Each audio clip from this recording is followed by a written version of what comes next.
Good morning শিক্ষার্থীবৃন্দ। আজকের Haji Ashraf Ali high school online ক্লাসের নবম এবং দশম শ্রেণীর শিক্ষার্থীবৃন্দ, আশা করি তোমরা সবাই ভালো আছো। সবাইকে শুভেচ্ছা ও স্বাগতম এবং অভিভাবকদেরকেও শুভেচ্ছা ও স্বাগতম করোনায়। যাক, গত ক্লাসে আমরা সৃজনশীলের প্রশ্নের থেকে আমরা গ্রাফের আয়তলেখ এবং গণসংখ্যা বহুভুজ একে শিখিয়ে দিয়েছিলাম, বাসায় প্র্যাকটিস করেছো। আশা করি তোমরা সবাই শিখে ফেলছো। আজকে আমরা নতুন একটা সৃজনশীল প্রশ্ন নিয়ে আসছি। সেই প্রশ্নটা দেখা যাক। দেখো, কোনো স্কুলের 2018 সালের বাৎসরিক পরীক্ষায় 70 জন শিক্ষার্থীর গণিত বিষয়ের গণসংখ্যা নিবেশন সারণী নিম্নরূপ। শ্রেণীব্যাপ্তি গণসংখ্যা 35 থেকে 39 3, 40 থেকে 44 10, 45 থেকে 49 18, 50 থেকে 54 25, 54 থেকে 59 8 এবং 60 থেকে 64 6। আর প্রথম ক প্রশ্ন জ্ঞানমূলকের 2 8 1 6 5 উপাত্তের প্রচুরক আছে কিনা ব্যাখ্যা করো। এবং আরেকটা জ্ঞানমূলকে নিয়ে আসছি, প্রচুরক শ্রেণীর মধ্যবিন্দু নির্ণয়। যদিও এটা না, এটা 2019 সালে যশোর বোর্ডে আসছে যে প্রশ্নটা, এটা আসে না, তবু এটা অন্য বোর্ডে আসছে। আর সারণী থেকে প্রচুরক নির্ণয় করা আর একটা প্রয়োগমূলক প্রশ্ন, আর হচ্ছে আমাদের যেটা কাঙ্ক্ষিত গত ক্লাসে যে অজীব রেখা সেটা আমরা অঙ্কন করব। তাহলে এখন আমরা প্রথম ক প্রশ্নের উত্তরটা নিয়ে আসি। ক, প্রদত্ত পাত্রের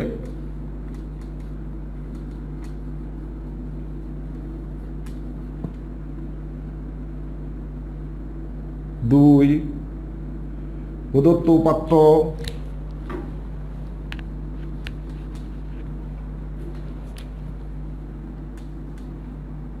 দুই 8 1 6 5 এর প্রচুরক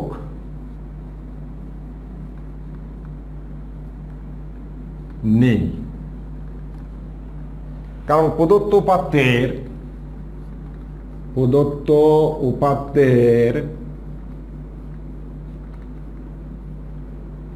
কোনো সংখ্যাই একাধিক বার নেই।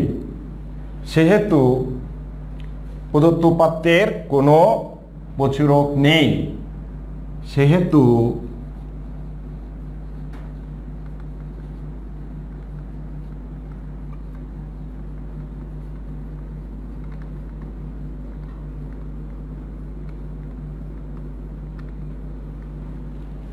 নেই। এইভাবেই আমরা যে প্রদত্ত উপাত্তে এত এর প্রচুরক নেই, কারণ কিসের জন্যে ব্যাখ্যা চাইছে। ব্যাখ্যা হলো এই, প্রদত্ত উপাত্তের কোনো সংখ্যায় একাধিকবার নেই, সেহেতু প্রদত্ত উপাত্তের প্রচুরক নেই। তাহলে প্রচুরক থাকবে, দেখা যাবে প্রদত্ত উপাত্তের যে সংখ্যাটা বেশি বার সংগঠিত হবে সেইটাই হবে প্রদত্ত উপাত্তের প্রচুরক। আশা করি শিক্ষার্থীবৃন্দ তোমরা বুঝতে পারছো। এবার দ্বিতীয় জ্ঞানমূলক প্রশ্নটা নিয়ে আসি।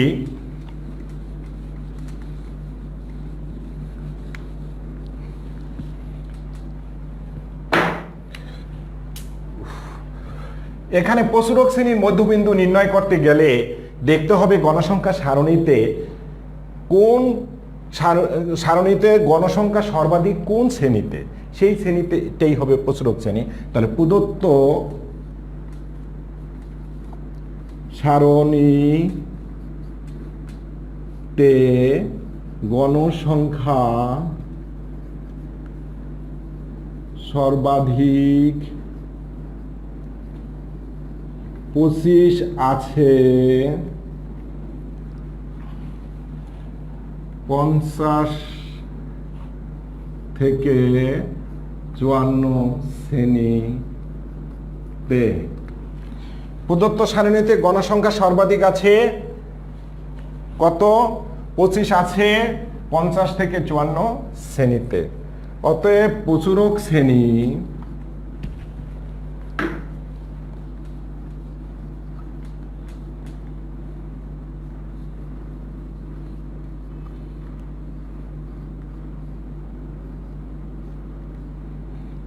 প্রচুরক শ্রেণী এত। তাহলে এই শ্রেণীর অতএব 50 থেকে 54 শ্রেণীর মধ্যবিন্দু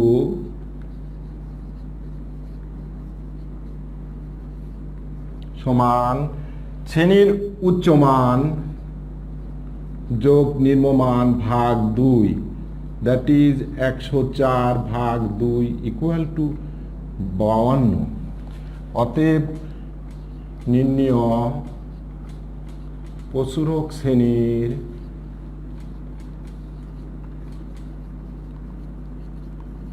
মধ্যবিন্দু 52। এটি অ্যান্সার।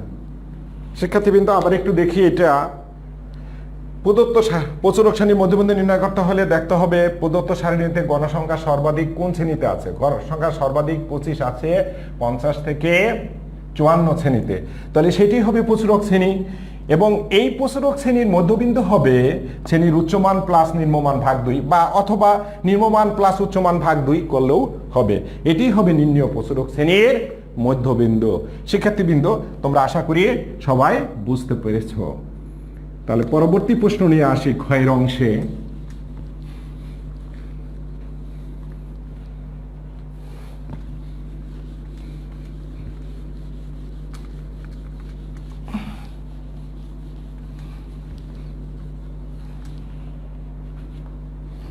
ক্ষয়ের অংশ হচ্ছে সারণী থেকে প্রচুরক নির্ণয় করতে বলা হয়েছে। তাহলে আমরা প্রথমেই প্রচুরক সারণীটা নির্ণয় করে নেই। ক্ষয়ে প্রচুরক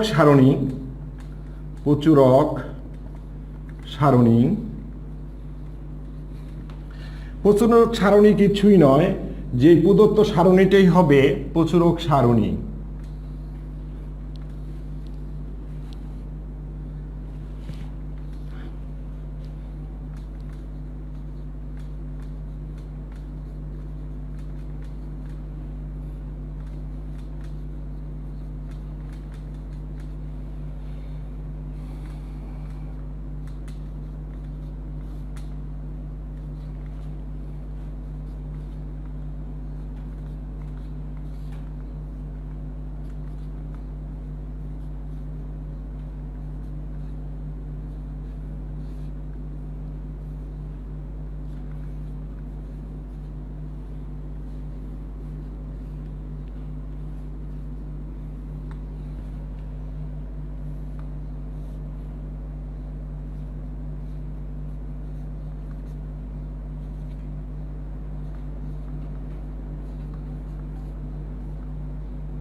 শিক্ষার্থীবৃন্দ গণসংখ্যা প্রচুরক নির্ণয় করতে গেলে প্রচুরক সারণীটাই প্রদত্ত সারণীটাই প্রচুরক সারণী লেখা হয়ে গেল। এবার আমরা প্রথমেই যেটা জেনে নিতে হবে, প্রচুরক নির্ণয় করতে গেলে সবকিছুর যেটা নির্ণয় করব তার সূত্রের দরকার। তাই আগের ক্লাসেও বলেছি, এখনো বলি, যে সূত্রের জন্য যে কবিতাটা আবার তোমরা আসলে সেটা মুখস্থ অনেকদের হয়ে গেছে, যে সূত্র ছাড়া হয় না বাড়ি, সূত্র ছাড়া চলে না গাড়ি, সূত্র তাই বিজ্ঞানের রানী, হে বিশ্ব আজ উন্নত, যে সূত্রের অবদানে এসো আজ তার কিঞ্চিৎ জেনে নেই মনে প্রাণে। এই মনে প্রাণ দিয়ে সূত্রটা আমরা আগে জেনে নেব। সূত্র ছাড়া গাড়ি বাড়ি কিছুই হবে না, কাজে আমার সূত্রটা আগে দরকার। প্রচুরক সমান L plus F1 plus F2 into H। সবকিছু তৈরি করতে গেলে যেমন আগের প্রয়োজন কি কি, প্রচুরকের সূত্রে যা যা সেগুলি এখান থেকে তৈরি করে নিব, বের করে নিব, তারপরে সূত্রে বসিয়ে দেব। এখন দেখা যাচ্ছে যে সর্বাধিক গণসংখ্যা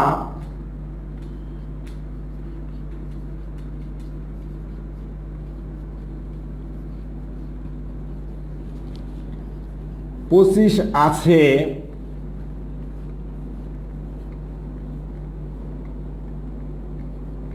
এই শ্রেণীতে 50 থেকে 54 শ্রেণীতে।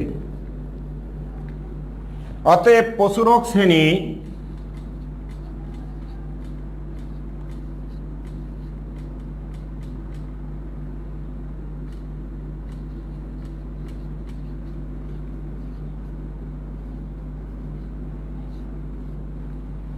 আমরা প্রচুরক শ্রেণী পেয়ে গেলাম, অর্থাৎ যে শ্রেণীতে গণসংখ্যা সর্বাধিক সেটি হলো প্রচুরক শ্রেণী, এবং সেই শ্রেণীর নিম্নমানই হচ্ছে এল, দিস ইজ এল, অর্থাৎ এল সমান আমার দরকার হলো 50। এবার দরকার F1। F1 সমান কত পাবো? F1 সমান পাবো প্রচুরক শ্রেণীর গণসংখ্যা বিয়োগ তার পূর্ববর্তী গণসংখ্যা 18, বিয়োগফল হবে 7। নেক্সট হলো F2। F2 হচ্ছে প্রচুরক শ্রেণীর গণসংখ্যা মাইনাস পরবর্তী গণসংখ্যা, পরবর্তী গণসংখ্যা হচ্ছে 8, এর বিয়োগফল হবে 17। আর শ্রেণী ব্যবধান, শ্রেণী ব্যবধান যেহেতু অন্তর্ভুক্ত পদ্ধতি, কাজেই 35 থেকে 39 হবে 5। দিস ইজ এইজ হচ্ছে 5। তাহলে প্রচুরকের সূত্র নির্ণয় করতে গেলে যা যা প্রয়োজন তা আমরা এখান থেকে বের করছি। আবার একটু দেখে নেই যে সর্বাধিক গণসংখ্যা আছে 50 থেকে 54 শ্রেণীতে, তাইলে সেটি হচ্ছে প্রচুরক শ্রেণী, যেই শ্রেণীতে সর্বাধিক গণসংখ্যা, সেই শ্রেণীর নিম্নমানই হচ্ছে এল। আর F1 হচ্ছে প্রচুরক শ্রেণীর গণসংখ্যা তার পূর্ববর্তী গণসংখ্যার পার্থক্য। নেক্সট F2 হচ্ছে প্রচুরক শ্রেণীর গণসংখ্যা এবং তার পরবর্তী গণসংখ্যার পার্থক্য। তাহলে পার্থক্যটা আমরা নির্ণয় করছি। আর শ্রেণী ব্যাপ্তি হচ্ছে এইচ, এইচ হচ্ছে অন্তর্ভুক্ত পদ্ধতি বলে 35 থেকে 39 মানে 5। তাহলে আমরা এগুলি পেয়ে গেছি। এবার আমরা এই মানগুলি প্রচুরকের সূত্রে বসাই দিলেই অঙ্ক হয়ে যাবে। দেখি, এই সূত্র আমরা লিখে নেব। সূত্রের যেখানে যেটা দরকার সেটা আমরা বসিয়ে দেব। এল এর মান কত? এল এর মান হচ্ছে এখানে 50, এফ এর মান 7, আর F2 এর মান হচ্ছে 17 আর গুণ 5, দ্যাট ইজ 50 আর 5 7 35, নিচে হচ্ছে কত? 24। শিক্ষার্থীবৃন্দ, নিচে হবে কত? 24। এখন এটাকে ভাগ করলে, এটা বসানোর পরে ক্যালকুলেটরের মাধ্যমে অতি সাবধানে সেটাকে আমরা ক্যালকুলেট করে নিয়ে আমরা ক্যালকুলেশন করতে পারবো। অর্থাৎ ক্যালকুলেশনের ভ্যালু আসছে কত? দেখো, 35 ভাগ 24 সমান হচ্ছে 1.46। এটার সাথে আমরা এখন যোগ করে দিব। যোগ করে দিলে কি হয় দেখো, যোগ করে দিলে হবে 51.46, 51.46। অতএব নির্ণীয় প্রচুরক, অতএব নির্ণীয় প্রচুরক হবে 51.46। এটাই আনসার। শিক্ষার্থীবৃন্দ, আবার একটু চলে আসি, যে গত ক্লাসে যদিও বুঝাইছিলাম, প্রচুরক নির্ণয় করতে গেলে প্রথমে আমাকে দেখতে হবে প্রদত্ত সারণীতে গণসংখ্যা সর্বাধিক কোন শ্রেণীতে আছে। গণসংখ্যা সর্বাধিক 25 আছে 50 থেকে 54 শ্রেণীতে। এই শ্রেণীর নিম্নমানই হচ্ছে এল। আর F1 হচ্ছে প্রচুরক শ্রেণীর গণসংখ্যা তার পূর্ববর্তী গণসংখ্যার পার্থক্য, 25 থেকে 18 বিয়োগ করলে হবে। আর F2 হচ্ছে প্রচুরক শ্রেণীর গণসংখ্যা এবং তার পরবর্তী গণসংখ্যার পার্থক্য। এই পার্থক্যটুকুন। আর এইচ হচ্ছে শ্রেণী ব্যক্তি বা শ্রেণী ব্যবধান 35 থেকে 39, যেহেতু অন্তর্ভুক্ত পদ্ধতি বিধায় এর মান হচ্ছে 5। তাহলে এই প্রচুরকের সব যা প্রয়োজন প্রচুরকের সূত্র নির্ণয় করার জন্য তা আমরা পেয়ে গেছি। মানগুলি পাওয়ার পরে যেখানে যেই মান বসিয়ে ক্যালকুলেটরের মাধ্যমে সাবধানে আমরা ক্যালকুলেট করে ফেলেছি। এখন প্রচুরক হয়ে গেছে কত? 4 6 আর একটু তৃতীয় ঘরে একটা বাদ 5 বা 5-এর বেশি আসলে সবসময়ের জন্য পরের ঘরে 0.01 যোগ করতে হয়, তার জন্য এটা আমি যোগ করে দিয়ে দিয়েছি। অতএব এটি হবে নির্ণেয় প্রচুরক। শিক্ষার্থীবৃন্দ, আশা করি সবাই বুঝতে পারছো। অতীতেও আমি এই প্রচুরক নিয়ে তোমাদের দুইটা সিস্টেমে করিয়ে দিয়েছিলাম। এবার আমরা পরবর্তী প্রশ্ন, যেটা নিয়ে আমাদের কাঙ্ক্ষিত আশা ছিল গত ক্লাসের, যে অজীব রেখা অঙ্কন, সেই অজীব রেখা নিয়ে অঙ্কন করার জন্য সবাই প্রস্তুত হও। গ্রাফ পেপার নিয়ে মনে মনে সবাই প্রস্তুত। আমরা গ্রাফ পেপারে থেকে গ্রাফ করতে গেলে অজীব রেখার প্রথমেই আমার যে যা দরকার হবে অজীব রেখার সারণী। তাহলে আমরা পুরোটুকুনি আমরা এখানে মুছে নিই। আমার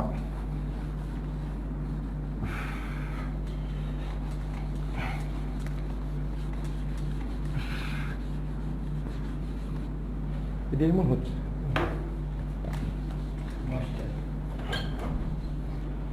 শিক্ষার্থীবৃন্দ, এখন আমরা গয়ের অজীব রেখা সারণী, অজীব রেখা সারণী তৈরি করব। অজীব রেখা সারণী তৈরি করতে গেলে যা যা প্রয়োজন তা আমরা নিয়ে নিই।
শিক্ষার্থীবৃন্দ, আমার অজীব রেখার সারণী থেকে তৈরি করতে গেলে প্রথমেই যেটা দেওয়া থাকবে শ্রেণীব্যাপ্তি, তারপরে শ্রেণীব্যাপ্তিকে অবিচ্ছিন্ন শ্রেণী করবো, আর গণসংখ্যা এদের দেওয়া থাকবে, তোমরা সেটা লিখে নিবে।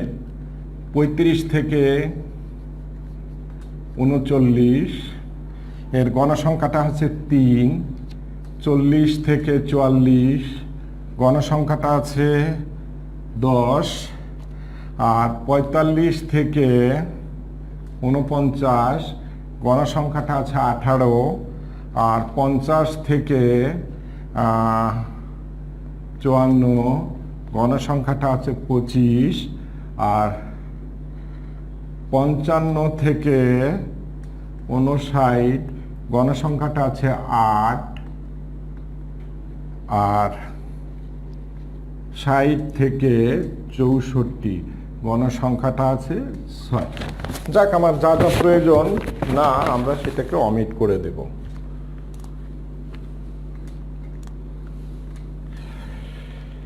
এরপরে যা প্রয়োজন তা আমরা অবিচ্ছিন্ন শ্রেণী করব। এখান থেকে একটা শ্রেণীর মান কমাইয়ে 34 থেকে 39, 39 থেকে 44 অবিচ্ছিন্ন শ্রেণী, 44 থেকে 49, 49 থেকে 54, 49 থেকে 54, 54 থেকে 59, 59 থেকে 64। এইভাবে গ্রাফ আঁকার সময় আমার অবিচ্ছিন্ন শ্রেণী করে নেব। অবিচ্ছিন্ন শ্রেণী না করেও করা যাবে, তবুও এটা করলে ধারাবাহিক আমার কোনো চিন্তা করার প্রয়োজন হবে না। এরপরে আছে ক্রমযোজিত গণসংখ্যা। ক্রমযোজিত গণসংখ্যা হচ্ছে যে গণসংখ্যা তার পূর্ববর্তী গণসংখ্যার যোগফল। তাহলে এইটার 3-এর আগে কোনো সংখ্যা আছে? নাই, যোগ 0, তার মানে 3। আবার 3-এর সাথে 10 যোগ করলে হবে 13, 13-র সাথে 18 যোগ করলে কত হবে? 31, 31-এর সাথে আমার 25 যোগ করব, তবে হবে কত? 56, 56-র সাথে আমার 8 যোগ করলে হবে 64, 64-র সাথে আমার 6 যোগ করলে হবে 70। শিক্ষার্থীবৃন্দ, যেহেতু বলছে যে কোনো স্কুলে বার্ষিক পরীক্ষার 70 জন শিক্ষার্থী, কাজেই আমার এখানে টোটাল নাম্বার অফ ফ্রিকোয়েন্সি 70 এসে গেছে। কাজে আমার সেই ক্রমযুক্ত গণসংখ্যার সারণীটা রাইট হয়ে গেছে। শিক্ষার্থীবৃন্দ, সারণীটা আশা করি তোমরা যেটা মধ্যক নির্ণয় করতে গেলে যা প্রয়োজন সেইটাই এখানে, ঠিক আছে শিক্ষার্থীবৃন্দ? আবার একটু দেখিয়ে দিচ্ছি। দেখো, প্রথমে যে সারণীটা থাকবে প্রদত্ত সারণী, শ্রেণী, ব্যক্তি আর গণসংখ্যা, আর অবিচ্ছিন্ন শ্রেণী করতে হবে যেই এখানে সংখ্যাটা থাকবে তার থেকে এক কম নিচ্ছি, আর এটাকে উচ্চসীমা যা আছে তাই। এইভাবে এই উচ্চ মান এখানে ধরে নিয়ে করতে হবে এই শ্রেণীতে নয়। এইভাবে আমরা অবিচ্ছিন্ন শ্রেণী তৈরি করেছি। তারপরে গণসংখ্যা, আর ক্রমযুক্ত গণসংখ্যা তো এখানে যে গণসংখ্যা তার পূর্ববর্তী গণসংখ্যার যোগফল, তাহলে এখানে নাই, তাহলে 0 যোগ করে 3, আবার 3-এর সাথে 10 যোগ করলে 13, আবার 13-র সাথে 18 যোগ করলে 31, 31-এর সাথে 25 যোগ করলে 56, 56-র সাথে 8 যোগ করলে 64, 64-র সাথে 6 যোগ করলে 70। এখন আমরা এটাকে গ্রাফে অজীব রেখা অঙ্কন করব। আমরা গ্রাফটা একটু সুন্দরভাবে এঁকে নিন, একটু ধৈর্য সহকারে।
শিক্ষার্থীবৃন্দ, তোমরা গ্রাফটা আসলে ওইভাবে না হলেও ধরে নিতে হবে এইভাবে, যেভাবে একটু 19-20 হলেও আমাদের বোঝাটা যেন ত্রুটি না হয়। প্রথমে ওএক্স অক্ষকে অবিচ্ছিন্ন শ্রেণী, অবিচ্ছিন্ন শ্রেণী, অবিচ্ছিন্ন শ্রেণী, আর ও ওয়াইকে ক্রমযোজিত গণসংখ্যা, ক্রমযোজিত যোজিত গণসংখ্যা। আর এখানে আমরা যেটা মার্কিং করে দিয়েছি এটা হচ্ছে 0 থেকে 34 পর্যন্ত বোঝানোর জন্য। 34, 34-এর পরে 39, 39-এর পরে 44, 44-এর পরে 49, 54, 54-এর পরে 59, 59 পরে 64। অর্থাৎ এক্স অক্ষের প্রতি এক ঘর সমান 5 ধরে, আর ওয়াই অক্ষের প্রতি এক ঘর সমান 10 ধরে ক্রমযোজিত গণসংখ্যা কে শ্রেণীর অবিচ্ছেদনী শ্রেণী বরাবর উচ্চসীমা বরাবর প্রতিস্থাপন করি। এগুলি আমরা দেখো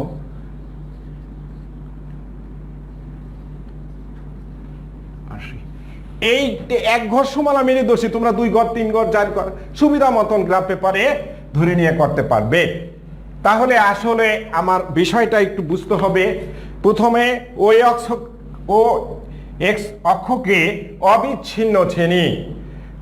অবিচ্ছিন্ন শ্রেণী করে নিয়ে এক্স অবিচ্ছেদ্য শ্রেণীর উচ্চ মান ধরে নিয়ে প্রতি এক ঘর সমান 5 ধরে, আর ওয়াই অক্ষের প্রতি এক ঘর সমান 10 ধরে ক্রমযোজিত গণসংখ্যা অর্থাৎ অবিচ্ছিন্ন শ্রেণীর উচ্চমান বরাবর বিন্দুগুলোকে প্রতিস্থাপন আমরা করব।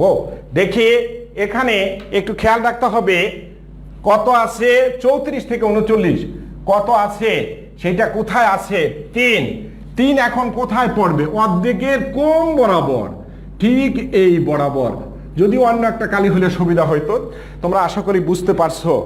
এখানে হলো 3, তারপরে হলো কত 39 থেকে 44 13 কোথায় অবস্থান করতেছে? এই 10 তার থেকে একটু দূরে, অর্থাৎ অর্ধেকের একটু কম বরাবর অবস্থান। নেক্সট হলো 44 থেকে 49 31 কোথায় আছে? এই যে 30 আর ঠিক এই বরাবর 31-এর অবস্থান, ঠিক আছে। নেক্সট হলো 49 থেকে 54 সেটা কোথায় আছে? 56 50 হচ্ছে এখানে 56টা হবে অর্ধেকের থেকে একটু বেশি এই বরাবর। নেক্সট তারপরেরটা হলো 54 থেকে 59 সেটা কত আছে? 64 কোথায় অবস্থান করিতেছে? এই যে 60 অর্থাৎ এই 64 অর্ধেকের কম বরাবর এখানে অবস্থান করবে। নেক্সট হলো এই 59 থেকে 64 সেইটার অবস্থান কোথায়? 70-এ, ঠিক এই যে 70 কোথায়? এই বরাবরে। তাহলে আমরা বিন্দুগুলোকে প্রতিস্থাপন করতে পারছি। এইবারে এই বিন্দুগুলিকে 34 থেকে আর এই বিন্দুগুলি যেদিকে আমরা সংযোগ করে দিব, ঠিক আছে। এইভাবে আমরা স্কেলের সাহায্যে সংযোগ করে দিব।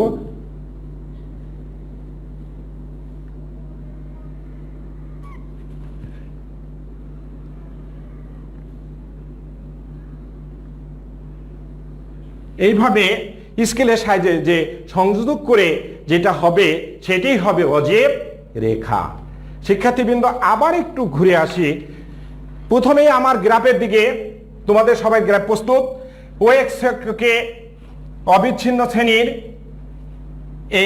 আর ও অক্ষকে ক্রমযুক্ত গণসংখ্যা ও এক্স, আর এখান থেকে 0 থেকে 34 পর্যন্ত এই যে এই চিহ্নটুকুনকে বোঝানোর জন্য ব্যবহৃত হয়েছে।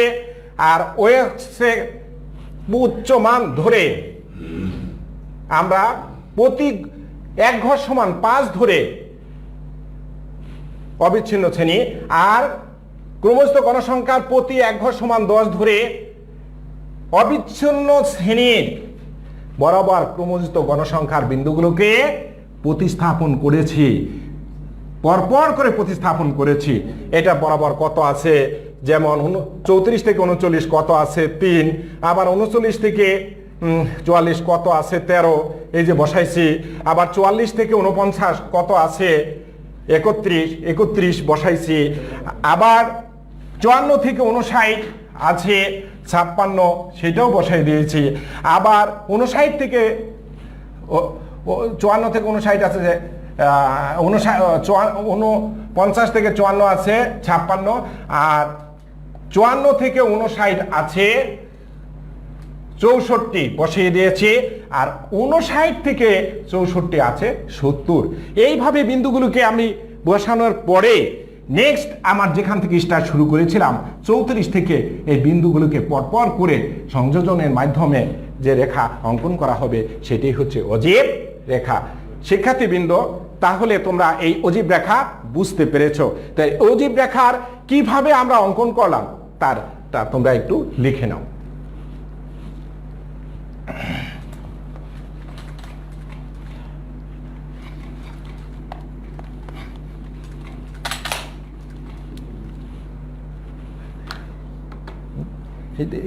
অল্প একটু লিখে দেবো, খালি একটু অজীব রেখার গ্রাফটা নিচে প্লাই।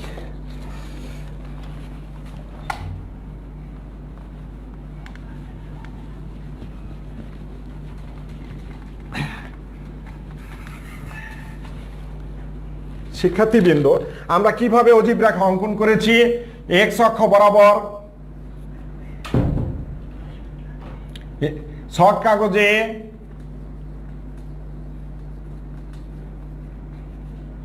এক্স অক্ষের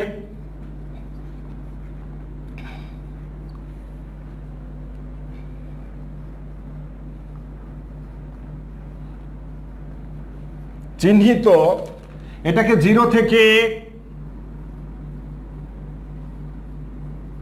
34 পর্যন্ত বোঝানো হয়েছে। 0 থেকে 34 পর্যন্ত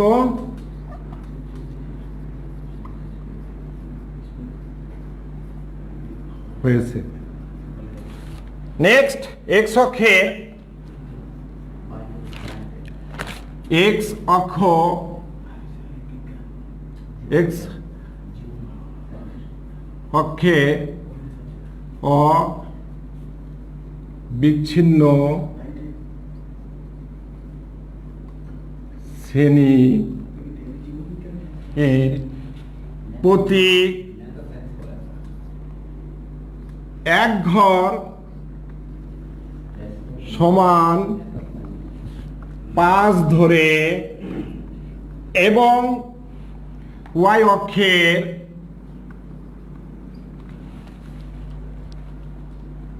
প্রতি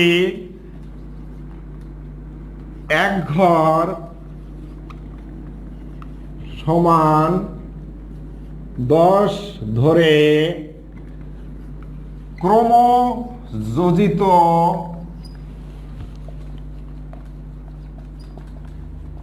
গণসংখ্যা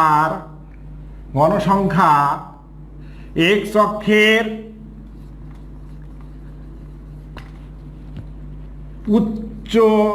ঊর্ধ্ব মান বরাবর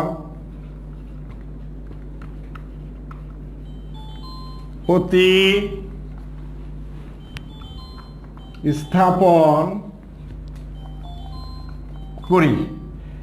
তার অতঃপর 34 থেকে